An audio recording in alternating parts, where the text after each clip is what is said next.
Welcome to the video lecture on least cost method of transportation problem.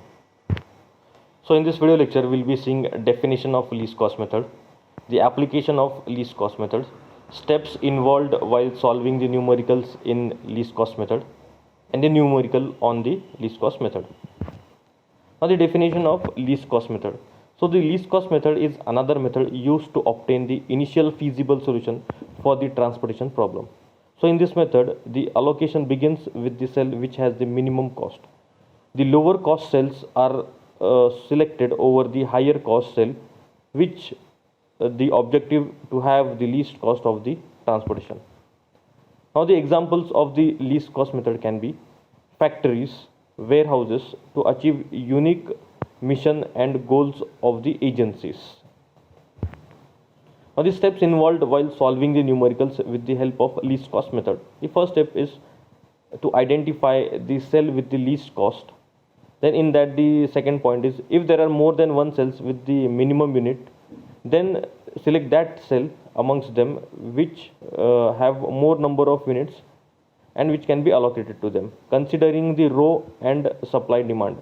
If there is tie again, then select a cell randomly from them. The next step is to allocate as many of units as possible to that cell.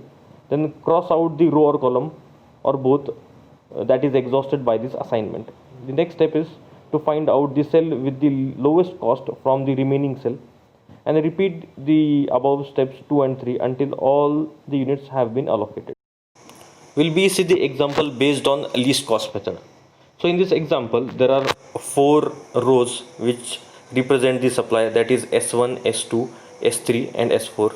Also in this table we can see the demand which is represented by column D1, D2 and D3. So let us understand what is this table being for. So if I have to supply a material from S1, source S1 to destination D1, then I will be requiring 3 number of units cost.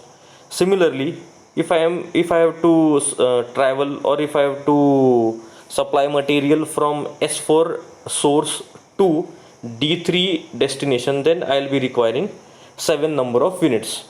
So this is the table being given to us. Also the total supply a row can give is also being given over here, and also the total demand a destination can have is being given over here. For example, the S1 row can supply maximum of 20 number of units over here. So this is the table being given to us.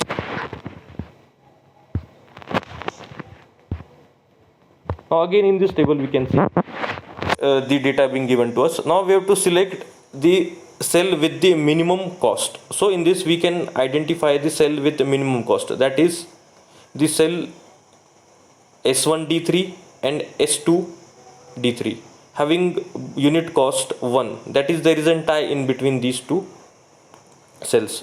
So hence we select that cells which in which more units can be allocated. After considering the row supply and column demand for these cells, we can see that we can allocate 20 units to S1 D3 and 50 units to S2 D3. Hence we select S2 D3 in this iteration. Now next is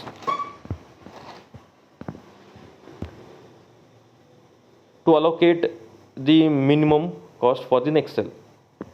Now we can see over here the after allocation we get a new reduced table. For now we will be selecting again the minimum cost cell, that is S1 D3, in which we can apply a maximum allocation of 5 units after considering its row and supply column. We then again reduce the table for the row and supply demand by 5, and we get the new table by covering the row D3, and the demand becomes 0 for the row D3. Now in this new reduced table we find the least cost cell, that is S1 D2. We can make allocation of 15 units to it. Now we can cross out the row S1 since the supply becomes 0, and we can get the new reduced tables as follows. We repeat the procedure once again to make the allocation of 30 units to the cell S3 D1. Since the supply of row S3 becomes 0, we cross out row S3. For the remaining row S4, we make allocations first to cell S4 D1 for 10 units and then to cell S4 D2 for 15 units.